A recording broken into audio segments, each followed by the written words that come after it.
Hi, babe. So I got this question and I thought it was a beautiful, really nice question.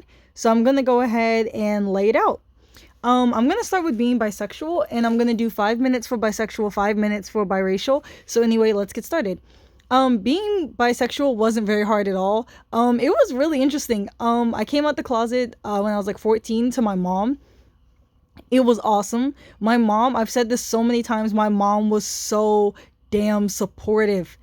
She was so damn supportive. My mom like laughed. She was like, I remember she was sitting outside playing on her phone. She was playing one of like a game like Candy Crush or something. And I said, Mom, I went outside. I was like really nervous and I was like, Mom, I think I'm bisexual. And I was like, I think I know. I think I'm bisexual. She likes laughing. She didn't even look up at me. She's like laughing, still playing on her phone. She sips her coffee. She's like, all right. She's like, so bisexual? And I was like, yeah. And she was like, okay, so you're not a dyke. You're just bisexual. And I was like, oh, so you thought I was a dyke. She's like, well, she's like, it doesn't surprise me. She's like, I've always kind of known. She's like, from the way you dress, talk, and act and everything. And, we talked about it and there was just numerous things that gave me away. She laughed. She was like, don't tell your dad. And at the time, I didn't know he was my stepdad, but he was, to me at the time, my dad. And turns out he's super homophobic. And he actually didn't speak to me for a long time when I came out the closet. He threatened to kill me multiple times. He threatened to beat me up. He threatened not to go to the wedding. And I was like 14. It was really, really upsetting. He blamed my mom for giving me too many freedoms.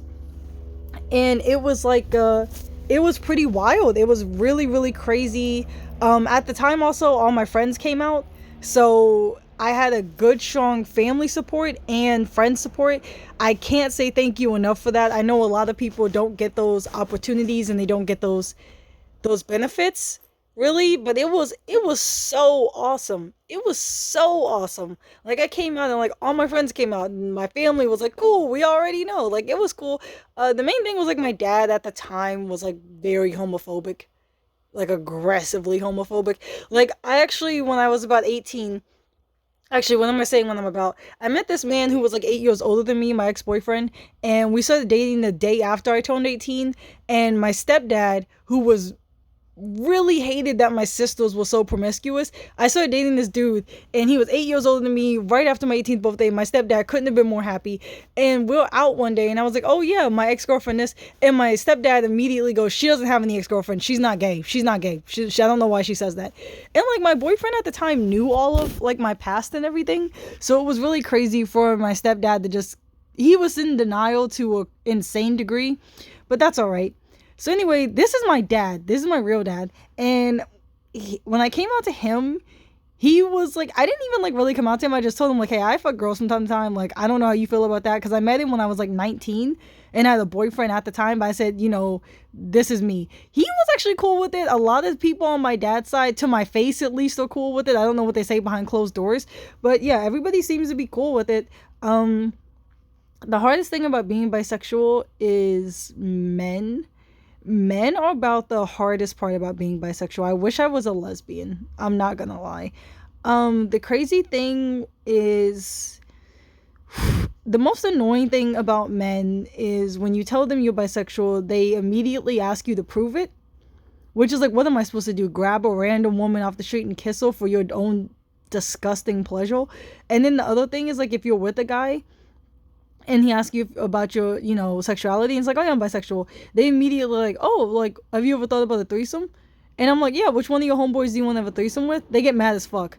And it's like, okay, so we can have a threesome with a girl, but if I ask you about bringing a dude in, that's off the table. That's completely off the table. And both of the guys that I had been with were questioning or had experimented with their sexuality. But still, to bring another man in the bedroom is almost completely 100% off the table. But I'm expected to be okay with another woman in the bedroom. I just wish I was a lesbian, honestly. Like, I am attracted to men and I like men. It would just take a very specific man for me to date, sleep with, or even be married to at this point in my life.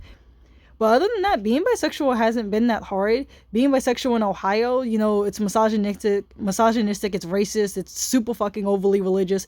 It was horrible to some degree, but there was a lot of gay places. But being bisexual has been pretty breezy. let's get into being biracial. Okay, this is the hardest one. It's really hard to talk about sometimes. Honestly, this video could have been an hour long, but I'm going to try to keep it at 10 minutes. Being biracial, my mother is biracial. My mother's mother was white and her father was black.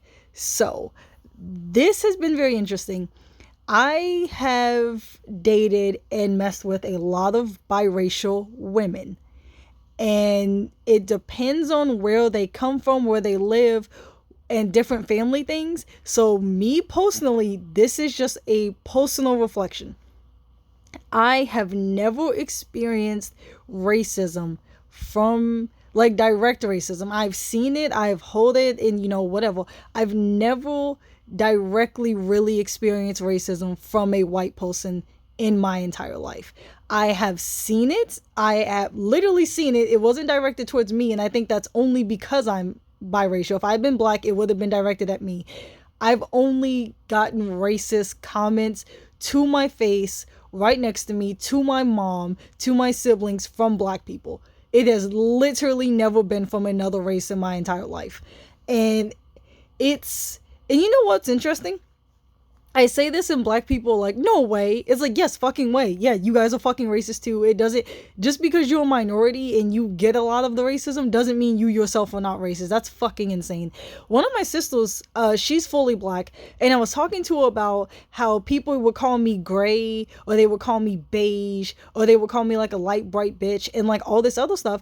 And my sister is actually a light-skinned black woman, and I think people mistake her for being mixed, and she said she catches it from darker skinned women all the time. She catches it.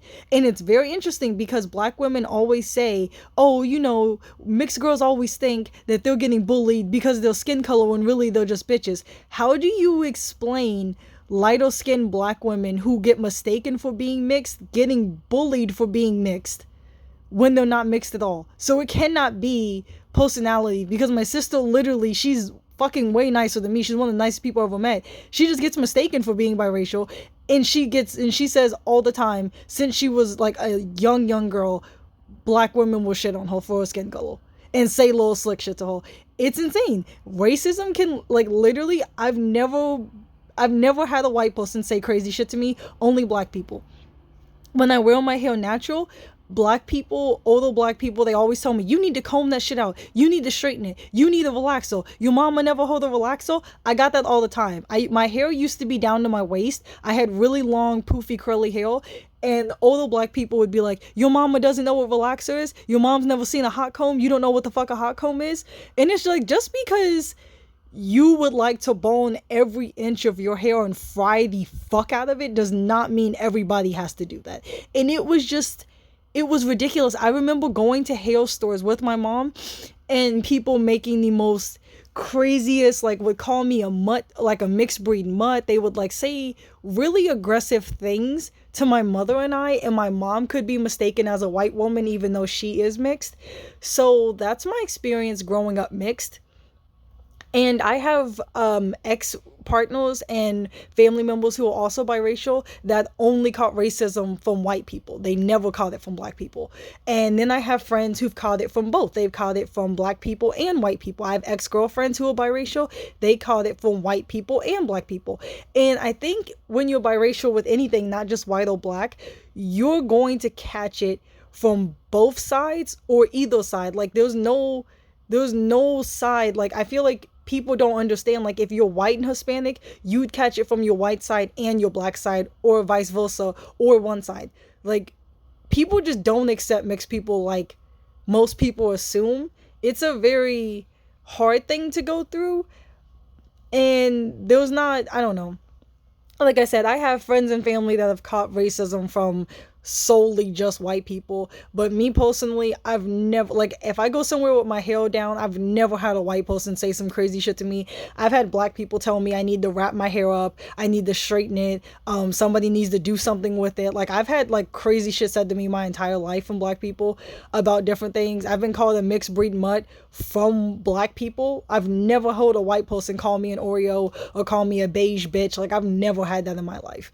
So really, like, that's just my experiences growing up biracial, And bisexual hasn't really been too much of a problem unless I get around some corny ass religious people. But being biracial really depends on where I am and who I'm around and all the accepting. That's why I love living in California so much. Yeah, living in the Midwest and living down south were overall terrible. Too conservative, too religious, too racist, too homophobic, too misogynistic, just everything. But overall, living in California has been great, and that's been my experience on being biracial and bisexual. Bye, babes. Mwah.